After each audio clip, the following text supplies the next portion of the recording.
বাংলাতে ভোটের হার সবচেয়ে বেশি দেশের মধ্যে, আবার অভিযোগের হারও সবচেয়ে বেশি। এখনো পর্যন্ত দুপুর 1টার মধ্যে 383খানা অভিযোগ জমা পড়েছে। কি বলবেন? না, বাংলায় ভোটের হার সবসময় বেশি হয়, কারণ বাংলায় রাজনৈতিক সচেতনতা খুব বেশি।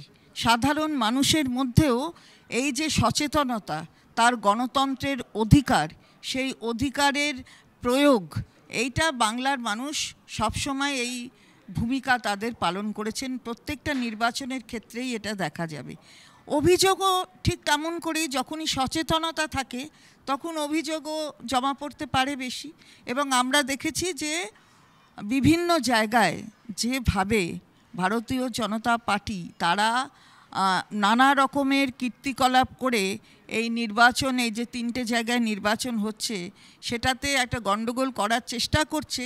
তা আমরা আমাদের অভিযোগ দিচ্ছি, আরও কারোর অভিযোগ থাকলে সেই অভিযোগ দেবে, কিন্তু সেটা নির্বাচন কমিশনের দেখার যে কাজ, সেটা নিশ্চয়ই নির্বাচন কমিশন দেখছেন এবং দেখবেন, এটা আমাদের বিশ্বাস।